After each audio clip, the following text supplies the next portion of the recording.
My beloved brothers and sisters, there comes a point in your life where the pain of holding on becomes heavier than the fear of letting go. And it's in that moment when your heart says, Ya Allah, I accept what you've written, that something shifts not just around you, but inside of you. You begin to rise. You see, we struggle because we keep fighting what Allah has already decreed. We try to control the uncontrollable. But the moment you say, I trust you, you're no longer resisting His mercy. You're walking into it. And that is where true peace begins.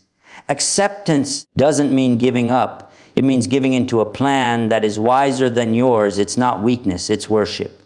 And Allah has promised indeed with hardship comes ease. Surah Ashr 94:6. So if you're tired, confused, or lost, maybe this is the moment. The moment where you let go and let Allah raise you, restore you, and guide you to exactly where you're meant to be.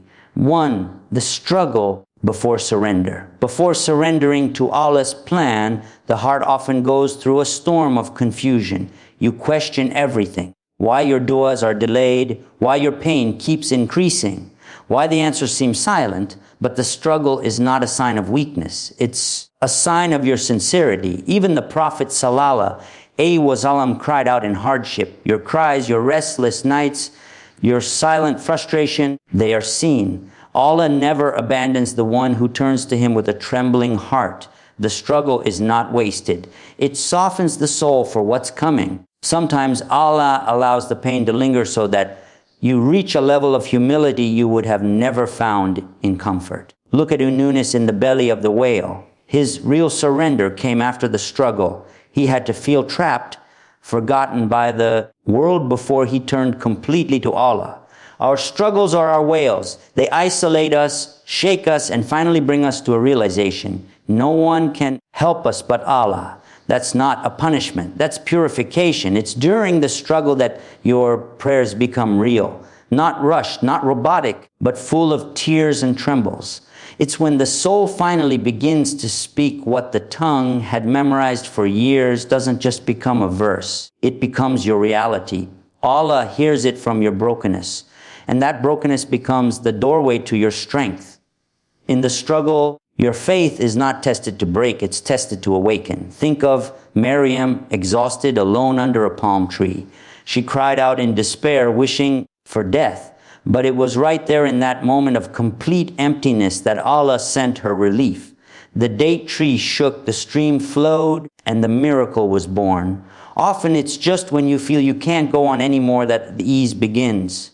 Allah allows you to bend, not to break, but so you finally let go of control and witness His power. Many people feel guilty for struggling as if true faith means you're always calm. That's not true. Even the prophets had moments of intense fear, sadness, and frustration. What matters is not the absence of struggle. It's who you turn to in that struggle. Allah doesn't expect perfection. He expects connection. Even if all you can say is, Wa Allah, help me.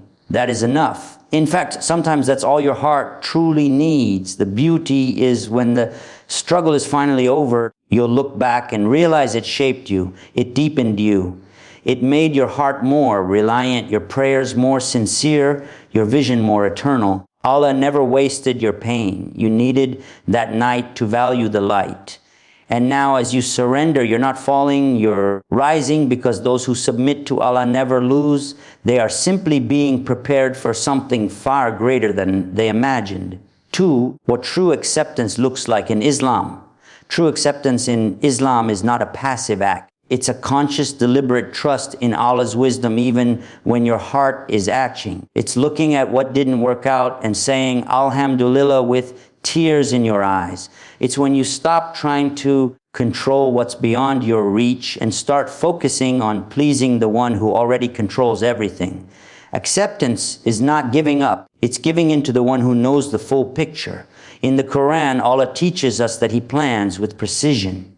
Nothing is random. Every delay, every heartbreak, every test, it's crafted with care. Acceptance begins when you stop seeing your hardship as a punishment and start seeing it as a path to closeness with your Lord. The pain might still be there, but the heart no longer resists it. Instead, it turns that pain into dua, into patience, into quiet strength. Think of Prophet Ibrahim. When he was commanded to leave his wife and child in the barren desert, true acceptance was in his feet as he walked away, not knowing how they would survive, but knowing that Allah had instructed him. It wasn't easy, but it was trust. And that trust led to the miracle of Zum. That's what true acceptance looks like. Letting go of your own understanding and leaning entirely on Allah's promise. Acceptance in Islam doesn't mean you won't feel sadness. Maryam felt deep anguish even while being chosen by Allah. Yaksala cried until he went blind. The Prophet Sallallahu Alaihi Wasallam buried multiple children with his own hands. Pain is not proof of weakness. It's proof that you're human. But what Islam teaches is this: even in sorrow, we say, even in loss, we remember our return is to Him. When you truly accept Allah's decree, your complaints turn into conversations. You don't just say, why me? You say, why Allah, guide me through this. You start recognizing that your situation is not happening to destroy you, but to direct you. You stop asking for the storm to disappear and start asking for the strength to walk through it with dignity and faith. True acceptance shows in the way you treat others during your own hardship. You smile even while you're healing. You give even when you're waiting to receive. You forgive even when you haven't yet been healed, because deep down your heart knows whatever I do for Allah, He will return it in ways beyond my imagination. Acceptance isn't just internal, it's visible in your character.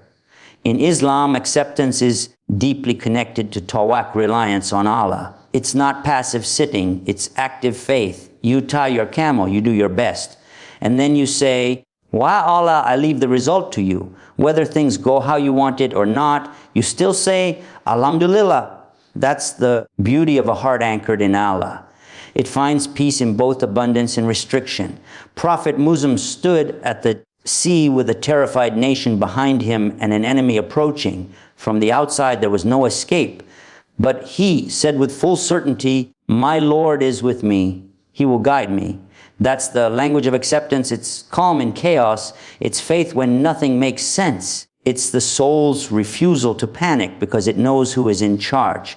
Acceptance doesn't mean you don't ask Allah for change. It means you keep asking while also trusting that the current moment is exactly where you're meant to be. You raise your hands in dua, but your heart is not desperate. It's assured because it knows if it's delayed, it's wisdom. If it's different, it's mercy. If it's denied, it's protection. That level of peace comes only from Allah. In your quietest moments, you'll find acceptance growing when you reflect on how far you've come. Remember the times you thought you'd never recover, and yet here you are. That's Allah's mercy. That's proof that His plan was always at work, even when you couldn't see it. Sometimes just surviving is a sign that Allah was with you the whole time. True acceptance is when you stop living for the outcome and start living for Allah's pleasure. You stop chasing certainty in this world and start chasing nearness to the one who controls it. And that shift changes everything. Your goals become purer, your heart becomes softer, and your vision becomes clearer. This world is no longer your destination. It's just your journey. And finally, when acceptance settles in your heart, you feel light. Not because the hardship is gone, but because the resistance is. You walk slower, breathe deeper, and smile more. Not because life is perfect, but because you know it's divinely orchestrated. You trust that whatever you lost, Allah will replace. Whatever hurt, He will heal. Whatever confused you, He will clarify. And that trust is where your real strength begins. 3, the turning point from resistance to reliance. There's a moment in every believer's life when something shifts, a breaking point that becomes a beginning. The heart once heavy with resistance starts to soften. You no longer fight what's happening. You no longer demand to understand everything. That's the turning point. When your tears change from frustration to submission. When instead of asking why me, you whisper guide me. Resistance is rooted in fear. Fear of losing control. Fear that what's ahead will break you. Fear that Allah's plan might not align with your own. But when the heart realizes it was never in control to begin with, peace starts to enter. You don't surrender because you've given up. You surrender because you finally trust the one who never gave up on you. The Quran reminds us of this moment in the story of Musa alayhi salam, standing at the Red Sea with an army behind him and no path ahead. His people panicked, but he said calmly, "Indeed, my Lord is with me. He will guide me." That was his turning point. When the outward reality looked impossible, he still chose reliance. And that reliance became the doorway to the miracle. From resistance to reliance is not a straight path. It's filled with relapses, doubts, and moments of weakness. But with every prayer, every cry in sujud, every whispered husband closer to Allah, you may stumble, but you're still moving forward. And Allah sees that effort. He loves it. He nurtures it until your heart stops wrestling with His decree. Reliance is not laziness. It's not doing nothing and waiting for everything. It's doing your part while resting your heart with Allah. You apply, you try, you plan, but you no longer panic because deep down, you believe if Allah wrote it for me, it will come. And if He didn't, no power in the world can make it mine. That mindset changes everything. Sometimes the turning point is not dramatic, it's quiet. It comes when you're lying on your bed after a long painful day and you say, "Why, Allah? I leave it to you." No one else hears it, but the heavens do. And that moment, though small in appearance, is massive in meaning, because that's when your heart begins its journey from chaos to calm. Reliance means you've stopped tying your happiness to outcomes. You're no longer happy only if something happens. Instead, you're content because you've chosen to trust. You realize that Allah's plans are always better than your own. Even when they hurt, even when they confuse you, even when they're not what you wanted, because He sees what you don't. In Islam, reliance is an act of worship. It's not a mindset. It's a spiritual posture. It's knowing that your job is to strive, and Allah's job is to deliver what's best. Even the Prophet ﷺ was taught to rely on Allah completely during battle, during rejection, during loss. His heart was trained to lean on the eternal, not the temporary. Many people feel they can't rely because their faith is not perfect. But Allah never asks for perfect faith.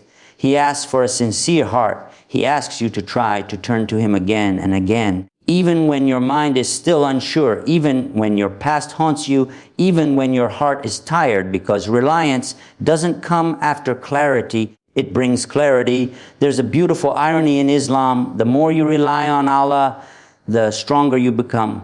The more you surrender to Him, the more power He gives you. Not worldly power, but spiritual resilience. You begin to carry burdens differently. You smile in storms. You find light in places that used to be dark because you now see life through the lens of divine wisdom. Every storm you face is an invitation not to panic, but to rely, to say, "I don't know how, but I know who." That shift changes your du'as.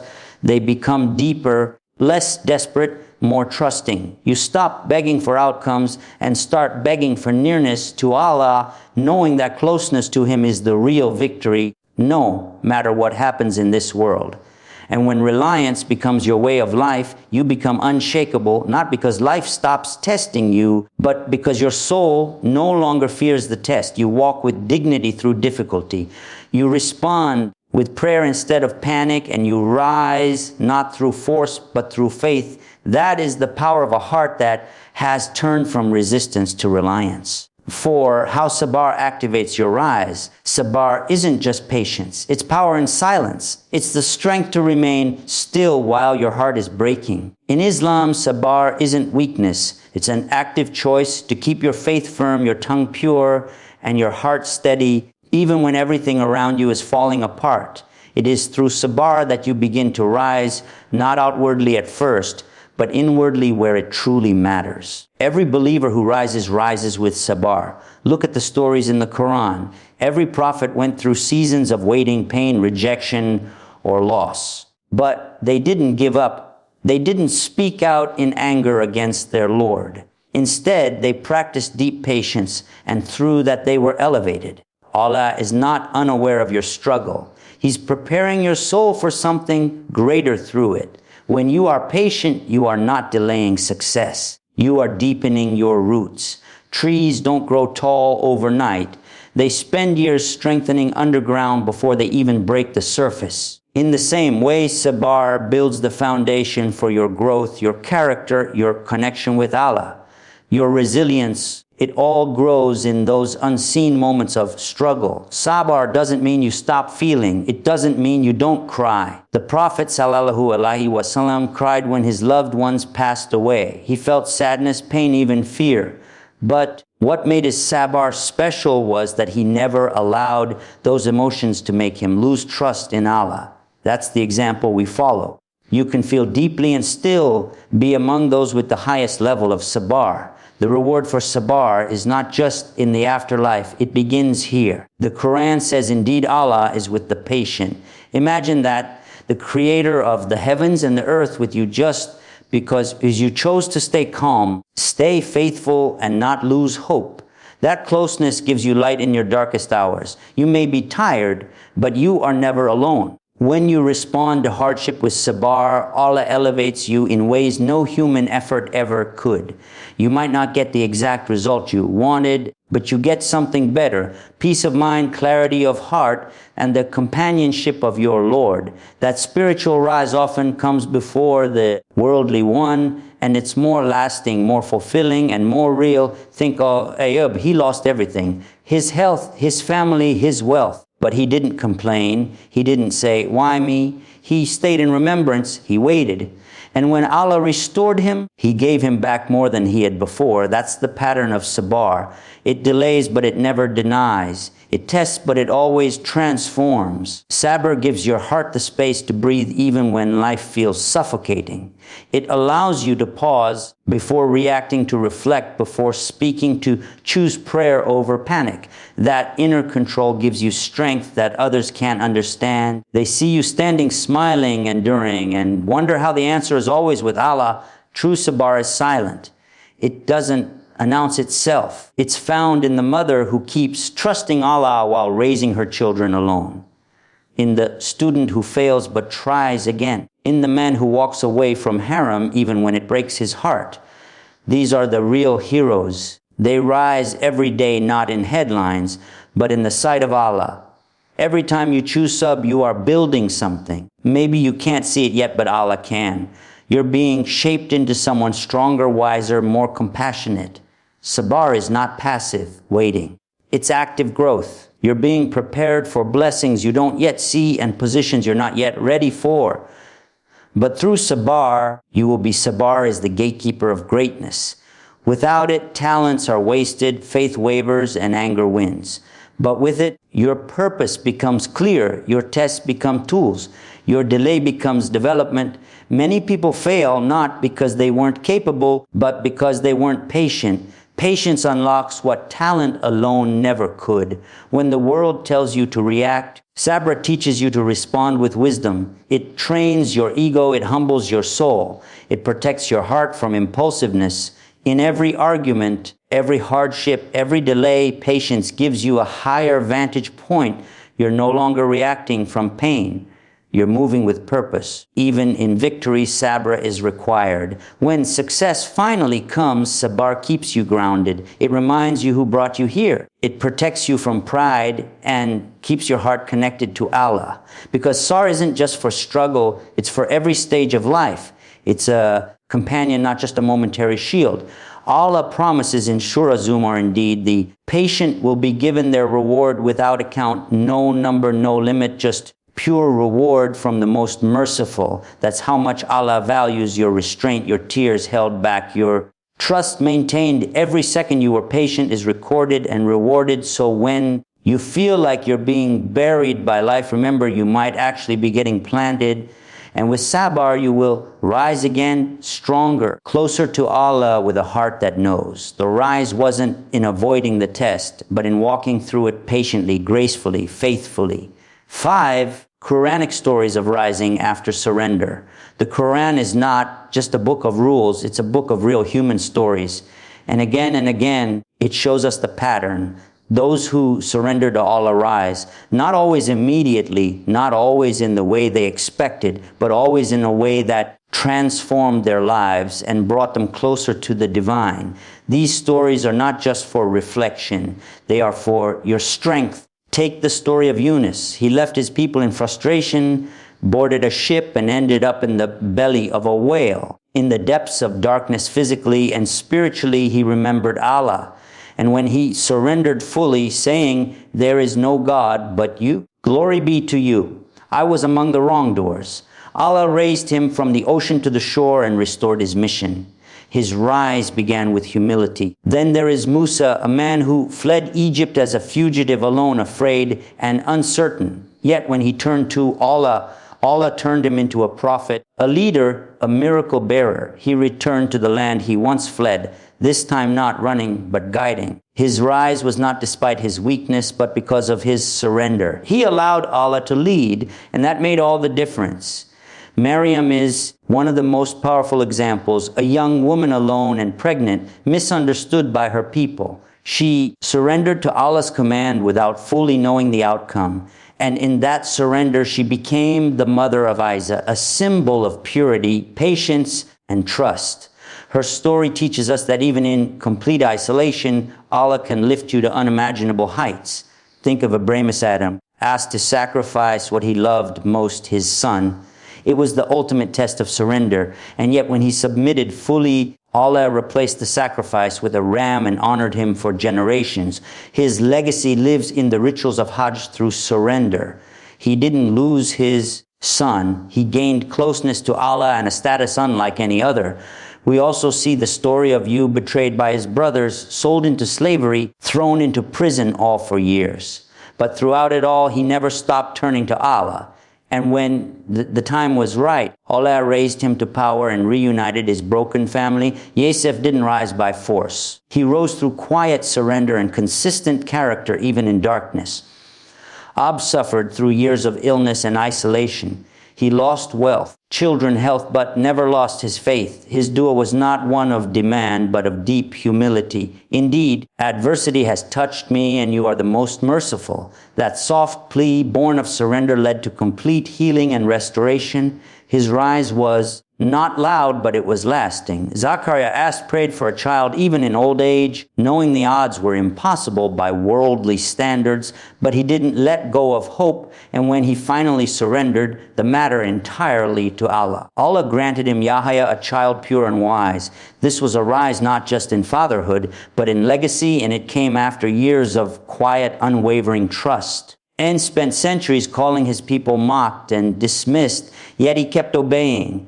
When the time came, Allah instructed him to build an ark, something that made no sense to those around him. But he didn't question, he surrendered. And through that ark, he was saved. His rise wasn't just survival, it was in being the only one who truly followed divine guidance. The people of the cave in Surah Al-Kahf were young men who stood against the falsehood of their time. They left everything behind to preserve their faith. Allah placed them in sleep for years, and when they awoke, their surrender became a story for all generations. They rose not with armies, but with courage and conviction born from surrender. Even Adam, after his mistake in Jannah, shows us how surrender leads to elevation. He didn't justify or blame, he repented sincerely. Allah accepted his words and forgave him. It was in that moment of humble return that Adam was honored again. In Islam, it's not falling that defines you. It's what you do after. Surrender lifts the sincere. The people of Bad are outnumbered and unequipped, stood before a mighty army. But they had one weapon the world couldn't see. Full surrender to Allah. They didn't rely on their strength. They relied on His help. And that trust brought victory against all odds. It wasn't numbers that won. It was submission that raised them. Bilo, a former slave, tortured for saying, I had one God, surrendered his comfort and safety for the truth. And because of that, he rose to be the first Mu'adhin of Islam.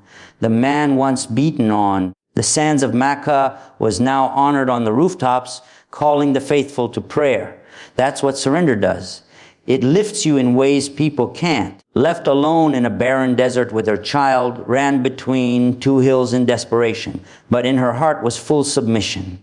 She didn't resist Allah's decree. She obeyed and trusted, and from her steps, Allah brought forth Zam, a spring that still flows today. Her surrender wasn't forgotten. It became sacred. All these stories are not just history. They're instructions. They show you that the path to rising is not through resistance, but through surrender.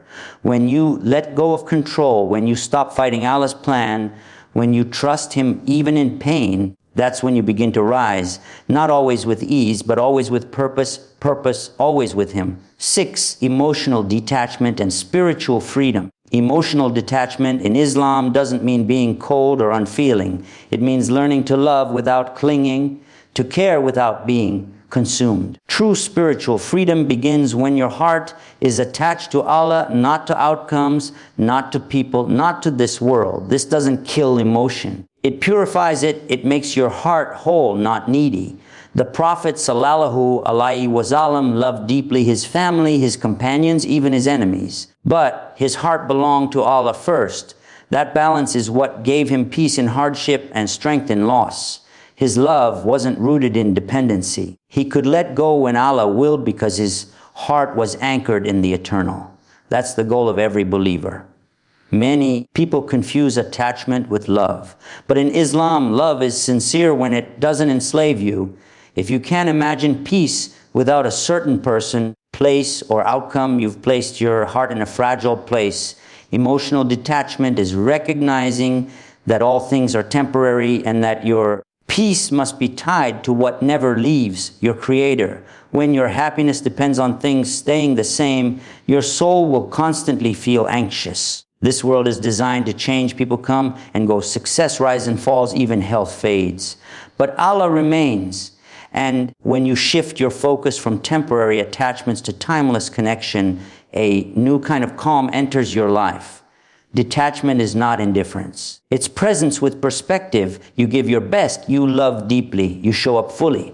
But you hold the results lightly. You say, Wa Allah, I did my part. Now I leave the rest to you. And with that, you breathe easier. You become less reactive, more reflective, less shaken, more rooted. Abraham was tested with the thing he loved most, his son. His willingness to sacrifice showed not that he didn't love, but that he didn't idolize. That's the mark of spiritual freedom. When your heart can love something deeply, yet give it up for the sake of Allah, that is real detachment. And that is where elevation begins. Spiritual freedom doesn't mean escaping pain. It means no longer being owned by it.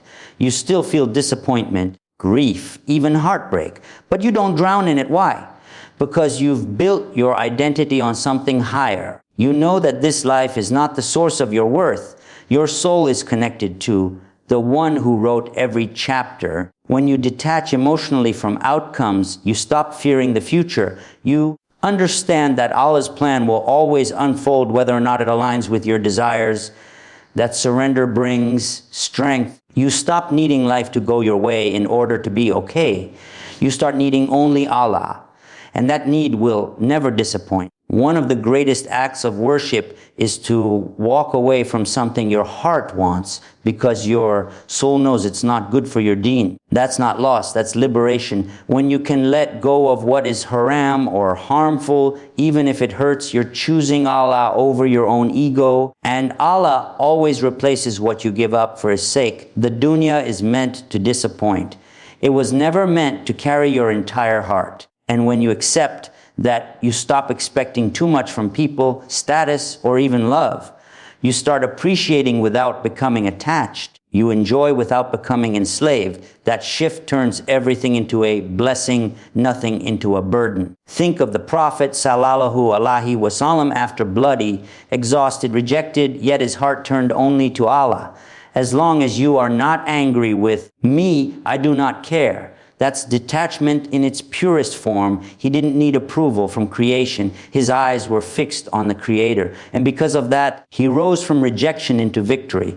Emotional detachment allows you to forgive easier. When you're not clinging to expectations, you stop holding people hostage to your pain. You release them not because they deserve it, but because your peace deserves it. Islam teaches us, let go for the sake of Allah, and He will fill your heart with something far better than revenge. Spiritual freedom gives you consistency. You're no longer riding the highs and lows of people's opinions or the day's success. You serve, you strive, you remain grateful whether you're praised or forgotten. That kind of emotional independence is a superpower. It makes your life calmer. Your ibadah deeper and your mind clearer. Even your relationship with your own self changes. You no longer obsess over your image, your failures, or your timeline. You understand that your worth comes from being a servant of Allah, not from achievements or validation. That freedom gives you the space to grow without the pressure to prove. And when you finally reach that point where your heart is present but not possessed, loving but not longing, caring but not controlled, you'll taste a freedom the world can't offer. You'll walk lighter, you'll sleep deeper, you'll worship better, because your heart will finally be where it belongs, with Allah and not with this dunya. 7, the signs that Allah is elevating you. One of the first signs that Allah is elevating you is when life becomes uncomfortable, but your heart becomes soft. When you're being stripped of attachments, tested with delays, and left with only Allah. He's not punishing you, He's purifying you. When the world starts rejecting you and you begin turning inward and upward, know that a transformation has begun. Elevation doesn't always feel like a rise. Sometimes it feels like a fall. But in Islam, falling into sujud is the highest place you can reach. When Allah draws you closer, He often removes distractions, people, plans, even your sense of control, not to break you, but to prepare you for a level of strength and clarity you never had before. You'll know you're being elevated when your du'as change. You stop asking only for outcomes and start asking for patience, for wisdom, for nearness to Allah. That shift in supplication is powerful. It means your heart has matured. You're not chasing the dunya. You're seeking the one who owns it. That's elevation. Another sign is when you begin to love solitude, not out of sadness, but out of peace. When silence becomes sacred and reflection becomes your refuge. Your soul is moving higher. Many people are afraid of being alone, but those whom Allah is elevating begin to crave that quiet, because it's in solitude that hearts are shaped. If Allah allows you to see your own flaws, that's a mercy. It's a sign He's preparing you for growth. When you start noticing your anger, pride, laziness, or ego, and you feel humbled, not hopeless, that's a gift.